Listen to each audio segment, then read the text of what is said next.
It's time for the latest in K-sports. We have everything covered from football to baseball to curling today. And our sportscaster Jason Lee is joining us in the studio for that. Hello, Jason. Happy Friday. Jason. Happy Friday, TGIF. And Jason, we're going to kick off with some action in football. South Korea's national men's football team is going to be busy next week because of the qualifiers for the World Cup next year. So they're going to play against Oman here in Korea and then the following week against Jordan.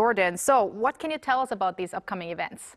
Yeah, these are a couple of big games for Korea. As mentioned, Oman on Thursday night. That's at Goyang Stadium, which is just north of Seoul. And it's been almost 4 months now since Korea last played. That was a 1-1 draw against Palestine. They're actually the only team that Korea has not beaten in this fourth round so far. So Korea has a 3-point lead atop the Group B standings right now. And more importantly, they have a 5-point lead against third place Jordan. And what that means is if Korea wins these next 2 games at home, then they will indeed clinch a berth to next year's World Cup. And that's despite having 2 more qualifying games left to be played in June, since the top 2 teams of the group earn automatic berths for next summer's World Cup. It's always better to have that secured as early as possible. Absolutely. And it also means that you can give some of the bench warmers or lesser players a little more playing time. You can rest some of your star players. You're not going to be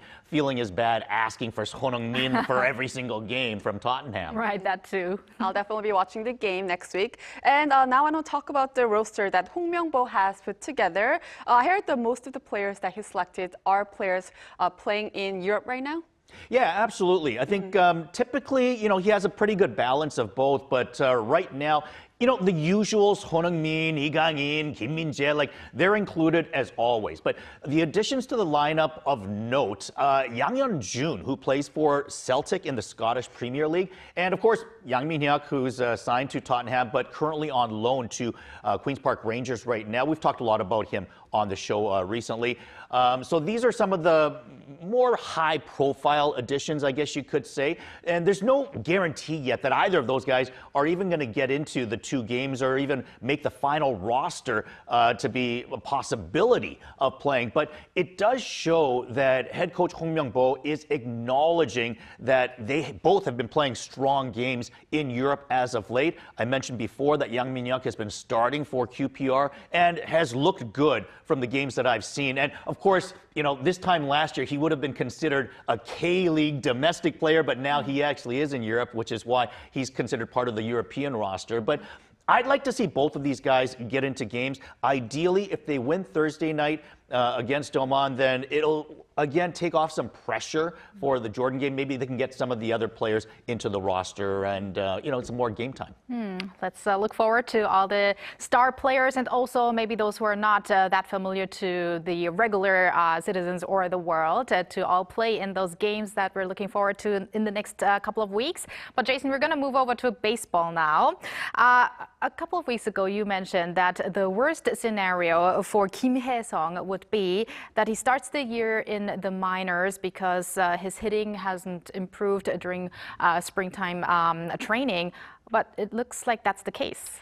Yeah, that actually is the case. Kim Hae-sung will start his season in AAA after struggling out of the gun in spring training. Now, he was hitting just .207 when the decision was made a couple of days ago. But I do want to point out that he has played much better over this past week than compared to the week before. And I think things might have been different if the Dodgers weren't starting the season Tuesday in Japan. So that basically meant that the Dodgers and the Cubs basically had to make roster decisions a week earlier than every other team in the majors. And, Kim Hae-sung getting off to that slow start, it really hamstrung him, both offensively as well as defensively. And considering that he's been hitting much better as of late, including a home run, I might add, and, once the team returns from Japan, they're going to have a little bit of downtime before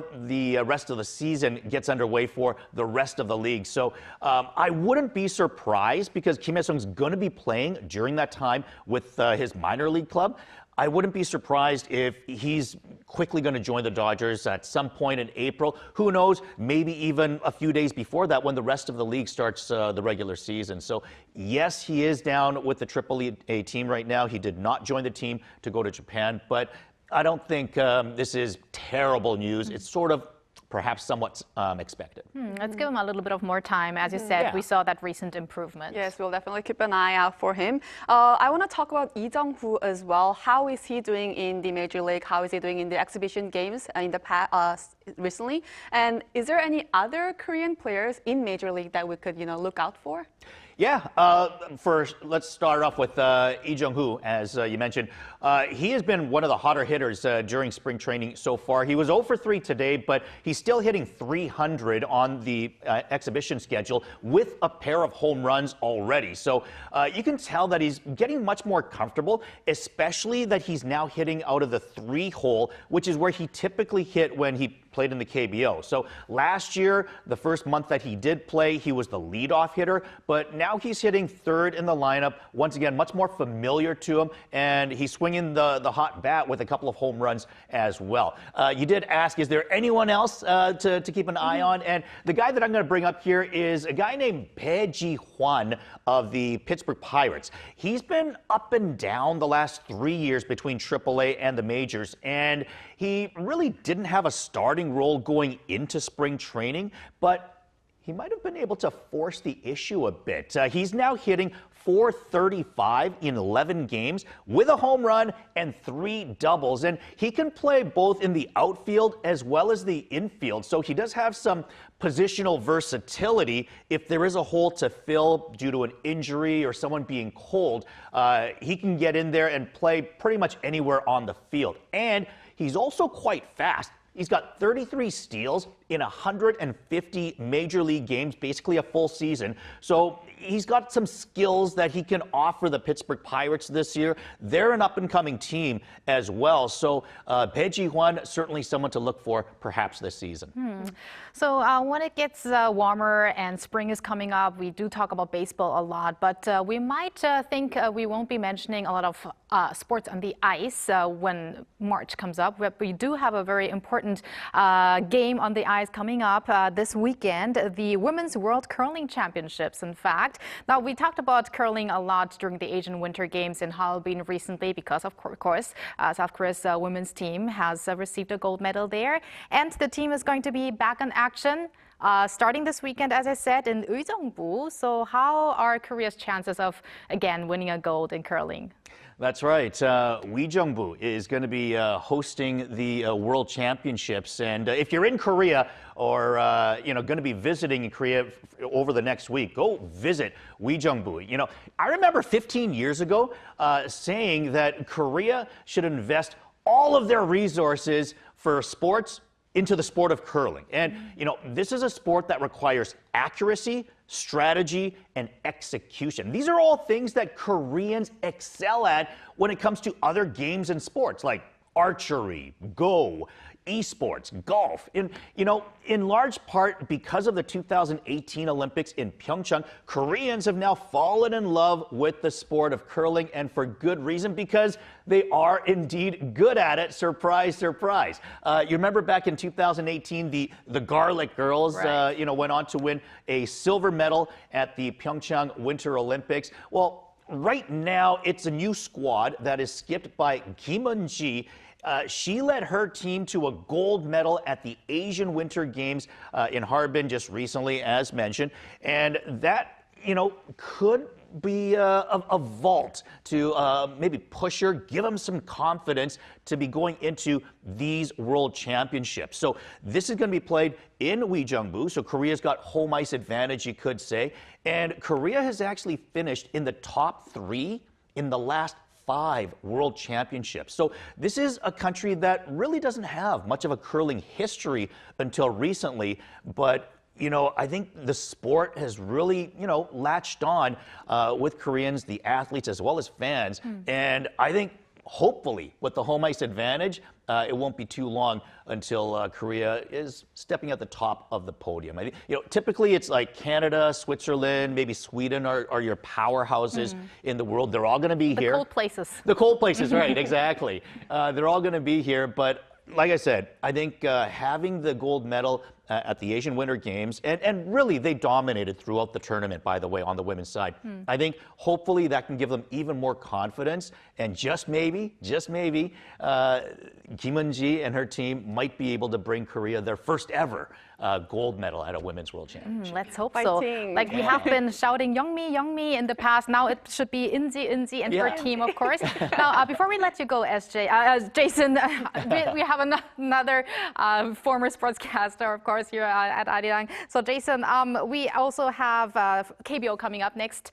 It's coming up soon. So, do you have a quick preview on KBO, maybe?